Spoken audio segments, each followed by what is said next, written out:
अस्सलाम वालेकुम फ्रेंड्स, स्वागत है आपका इस यूट्यूब चैनल जेके स्टडी मटेरियल में। तो आज के इस वीडियो में बताऊंगा कश्मीर यूनिवर्सिटी के जो स्टूडेंट्स हैं, जैसा कि यहाँ पर जो स्टूडेंट्स हैं वो किसी ना किसी बोर्ड से एग्ज़ाम यहाँ पर पास करके आए हैं, कोई जेके बोस से, कोई सीबीएसई से।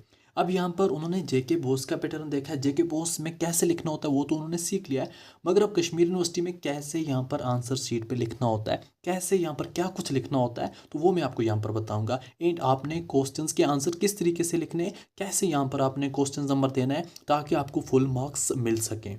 तो सब कुछ जानने के लिए आपने ये वीडियो एंड तक देखना है। अगर आप इस चैनल पर पहली बार आए हैं, इसको सब्सक्राइब करके रखें ताकि हर इंपॉर्टेंट अपडेट आपको इस चैनल पर मिलती रहे। नोटिफिकेशन ऑन रखना, आपके रिलेटेड कोई भी वीडियो होगा इसलिए अब तक पहुंच पाएगा। तो सिंपली मैं आपको यहाँ पर बताता हूँ आपने क्वेश्चन पेपर कैसे अटेम्प्ट करना है, क्या कुछ होता है आपको यहाँ पर, वो सब कुछ मैं आपको यहाँ पर बताऊँगा। तो आपको जैसे ही आंसर शीट यहाँ पर मतलब दी जाएगी, जो आपकी आंसर शीट होगी जहाँ पर आपने लिखना है, पहले उसकी बात हम करते हैं। तो आपकी जो आंसर शीट है उसका जो फ्रंट पेज है वहाँ पर आपको अपना नेम, आपका जो भी चीज़ें मतलब सब्जेक्ट है, कोर्स है, क्या कुछ लिखना वो मैं आगे बताता हूँ। वो जो पेज है वो आपने इसी हिसाब से रखना है। जो आपका सेकंड पेज होगा इस हिसाब से, उसमें भी कुछ ना कुछ आपको लिखना पड़ेगा, वो भी आपने साथ में ऐसे रखना है। जहाँ से आपको यहाँ पर ब्लैंक पेज स्टार्ट हो जाएगा, जैसे यहाँ पर आपका पेज ये स्टार्ट हो चुका है, तो यहाँ से आपने अपने क्वेश्चन आंसर लिखना स्टार्ट करने हैं। मगर पहले क्या करना है वो मैं आपको बताता हूँ। जैसा कि स्टार्ट में आपको वहाँ पर दिया होगा रोल नंबर लिखने के लिए, तो वहाँ पर दिया होगा रोल नंबर, आपने अपना रोल नंबर लिखना है। रोल नंबर आपने सिंपल भी लिखना है एंड वर्ड्स में भी लिखना पड़ेगा। जैसा कि किसी का रोल नंबर फॉर एग्जांपल 1367, जो आपके एडमिट कार्ड पर रोल नंबर है ना वो लिखना होता है। आपका जो स्कूल रोल नंबर है वो यहाँ पर नहीं चलता, यहाँ पर आपका एग्जाम रोल नंबर जो आपके एडमिट कार्ड पर है ये सिंपल रोल नंबर। अगर आपको साथ में इन वर्ड्स भी हुआ तो आपने क्या करना है, वर्ड्स में भी लिखना है। कैसे लिखना है, जैसे 1 ONE 1, 3 का THREE 3, SE 6, फिर आपको अपना नेम लिखना है। तो जब आपको यहाँ पर नेम पूछा जाएगा, अपना नेम जैसा कि आपका जो फुल नेम होगा एज़ पर एडमिट कार्ड वो यहाँ पर लिखिएगा अच्छे तरीके से साफ साफ। एंड जो आपका यहाँ पर फॉर एग्जांपल ये चीज़ें भी होगी, आपको सब्जेक्ट कौन सा है, जैसा कि फॉर एग्जांपल मैं यहाँ पर आपको सब्जेक्ट के हिसाब से बताऊँगा। कल आपको इंग्लिश लैंग्वेज है तो आपने यहाँ पर इंग्लिश लैंग्वेज ही लिखना है। इंग्लिश लैंग्वेज जैसे ही लिखोगे पूरा फुल, तो साथ में आप AEC भी लिख सकते हो। एंड यहाँ पर जब सब्जेक्ट भी आपका कंप्लीट हो गया, फिर आपने कोर्स कौन सा है वो चीज़ भी आपको पूछी जाती है। तो कोर्स आप सिंपली BG भी लिख सकते हो, ऑनर भी लिख सकते हो, सब ये सब कुछ है यहाँ पर। अब चलेगा, इतना कोई मुश्किल यहाँ पर नहीं है। तो आपकी मेन चीज़ें यही होती हैं, ये आपके फ्रंट पेज पर आ जाती हैं। तो आपने यहाँ पर एक सिग्नेचर करना होता है, जो आपका यहाँ पर सिग्नेचर होगा, फिर बाकी जो एग्जामिनर होंगे वो आकर अपना सिग्नेचर करेंगे। फॉर एग्जाम्पल आपके सामने मैं एक क्वेश्चन पेपर रखता हूँ, ये अभी मैंने आपके लिए बनाया हुआ है, ये मैं आपको फॉरवर्ड भी करूँगा तो व्हाट्सएप ग्रुप में। तो यहाँ पर आप देखोगे फॉर एग्जाम्पल आपको यहाँ पर सेक्शन A के शॉर्ट क्वेश्चन जो हैं वो दिए गए हैं, एंड यहाँ पर सेक्शन B के आपको जो मीडियम क्वेश्चंस हैं वो दिए गए हैं। जैसा कि क्वेश्चन ये इस तरीके से आपको पेपर ही होगा, छोटे 8 आपको क्वेश्चन होंगे शॉर्ट वाले, एंड आपको सेक्शन B में मीडियम आंसर होंगे। जैसा कि क्वेश्चन नंबर 1 दिया गया है R में, इसका ये क्वेश्चन 2 साथ में R में ये वाला क्वेश्चन दिया गया, क्वेश्चन नंबर 3 R में ये वाला क्वेश्चन दिया गया, क्वेश्चन नंबर 4 आपको फिल इन द ब्लैंक्स दिया गया है, ये आपको होमोनाइम्स का दिया गया है। ऐसे ही आपको क्वेश्चन इसका R में दिया है होमोफोन्स के बारे में।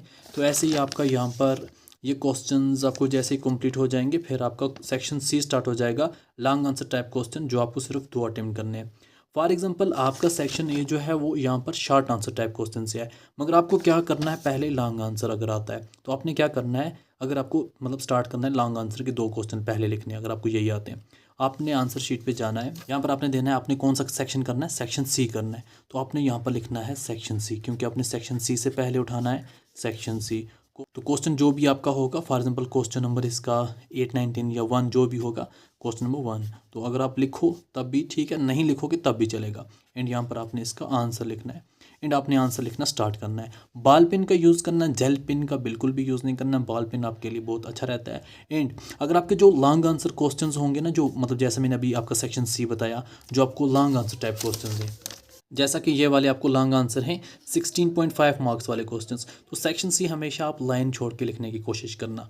जैसे लाइन इसको छोड़ के लिखोगे, फॉर एग्जांपल आपका जो भी कुछ होगा, आप यहाँ पर पहले अच्छे से लिखोगे, लाइन छोड़ा फिर ऐसे लिखोगे। जो आपको section C long answer type वाले क्वेश्चंस होंगे, लॉन्ग आंसर वाले आप कोशिश करना अगर आपको 2 पेज भी हो जाते हैं वो भी बहुत है, अगर 3 पेज भी जाता है वो भी बहुत है। अगर ये आपको बोलोगे 16 मार्क्स या जो आपको और क्वेश्चन पेपर आएंगे उसमें ज़्यादा मार्क्स होंगे, बोलोगे 2 पेज मैंने लिखे तो बहुत कम पड़ गए, ऐसा नहीं है, आपके 2 पेज भी बहुत हैं यहाँ पर। तो आप लाइन छोड़ के लॉन्ग आंसर को लिख सकते हो। तो पहले आपको सेक्शन सी का पहले क्वेश्चन आता है तो वो लिखा। फॉर एग्जांपल सेक्शन सी का दूसरा क्वेश्चन आपको भूल गया, अब बोलोगे हम क्वेश्चन स्टार्ट करें सेक्शन ए के, तो आपने फिर यहाँ पर देना है सेक्शन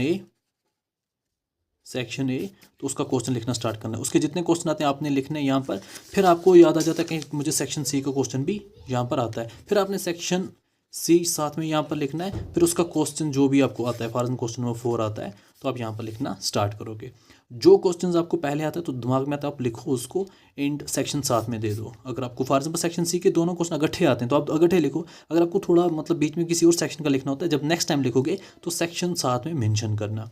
अब बात करते हैं वर्डिंग्स की। जो आपका सेक्शन ए वाला पोर्शन है, सेक्शन ए वाला पोर्शन, अब सेक्शन ए वाले पोर्शन जो भी क्वेश्चंस हैं, जैसा कि आपको 1.5 या डिफरेंट किस टाइम 2 मार्क्स का भी क्वेश्चन होगा, यहाँ पर अगर आपको एक लाइन भी आती है ना वो भी आपके लिए इनफ है। एक लाइन अगर आपको आती है वो भी इन क्वेश्चंस के लिए बहुत है। 1 लाइन, 2 लाइन, 3 लाइन, 4 लाइन, इससे ज़्यादा नहीं लिखना। 4 लाइन से ज़्यादा इन क्वेश्चंस को कभी भी नहीं लिखना, इससे आपको प्रॉब्लम होगी। जो आपका सेक्शन बी स्टार्ट होगा, जैसा कि 7.5 मार्क्स, तो इनके जितने भी आपको हैं 2 पेज, कोशिश करना 2 पेज तक जाने की। 2 पेज से ज़्यादा भी नहीं लिखना, इसमें भी आपको प्रॉब्लम होगी। 2 पेज अगर आपको कोई अच्छे से आता है तो 3 पेज तक जाओ। 1.5 पेज भी लिखोगे वो भी आपके लिए इनफ है। क्वालिटी होनी चाहिए ना, जब क्वालिटी वाले पॉइंट्स आप लिखोगे ना, आपका 1.5 पेज भी आपको मीडियम आंसर के लिए बहुत ज़्यादा है। अब बात करते हैं जो सेक्शन सी है लॉन्ग का। तो लॉन्ग में आपने क्या करना, जो आपको वर्डिंग होती है ना उस पर मत जाया करो, जो वहाँ पर लिखी होती है वर्डिंग उस पर बिल्कुल भी मत जाया करो। तो आपने क्या करना है, जो भी आपके लॉन्ग आंसर टाइप क्वेश्चन है, 2 पेज अगर आपको मिनिमम हो गए तो अच्छी बात है, 3 भी हो गए तो चलेगा। तो अगर कम भी हुए कोई मसला नहीं है। फॉर एग्जाम्पल अगर आपको कोई 16 या 20 मार्क्स का क्वेश्चन पूछा जाता है, अगर आप एक काम करोगे ना, उसकी सिर्फ 20 लाइंस में उसके अच्छे अच्छे पॉइंट लिखोगे तो आपको 20 मार्क्स पूरे मिलेंगे। 16 मार्क्स वाले क्वेश्चन के आप अच्छे मतलब 16 लाइन 16 पॉइंट लिखोगे, आपको फुल मार्क्स मिलेंगे। फॉर एग्जांपल आपको पूछा गया है कोई भी क्वेश्चन ऐसा कि आपने, फॉर एग्जांपल के तौर पे बोल रहा हूँ, आपने महात्मा गांधी के बारे में लिखना है, एग्जांपल के तौर पर महात्मा गांधी के बारे में, तो 20 मार्क्स का क्वेश्चन है। आपने महात्मा गांधी के 20 पॉइंट लिखने हैं। फर्स्ट पॉइंट एग्जांपल के तौर पे 20 पॉइंट, उसका नाम क्या था, उसकी हॉबीज़ क्या थी, वो कहाँ, मतलब जो अच्छी चीज़ें हैं ना वो आप पॉइंट लिखोगे 20 पॉइंट, आपको फुल मार्क्स मिलेंगे। ये मैं एग्जांपल के तौर पे बोल रहा हूँ।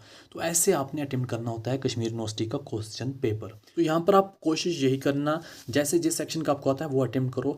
अगर आप अच्छे तरीके से लिखोगे ना, अगर आप अपनी लैंग्वेज में, इंग्लिश को छोड़ के बाकी किसी सब्जेक्ट को आप अपनी लैंग्वेज में भी लिखोगे ना, आप अच्छे पॉइंट लिखोगे, आपको फुल मार्क्स मिलेंगे। कश्मीर यूनिवर्सिटी वाले मार्क्स नहीं खाते, ये बात याद रखना मेरी, कि मार्क्स नहीं खाते। ऐसा किसी ने आपको बोला होगा कि हमने मतलब 50 किए थे, हमें 20 भी नहीं आए, तो ये गलत है। अगर आप अच्छा लिखोगे, आपकी जो ग्रामर है वो गलत भी होगा मगर पॉइंट अच्छे लिखे होंगे तो आपको वो वहाँ पर फुल मार्क्स मिलेंगे।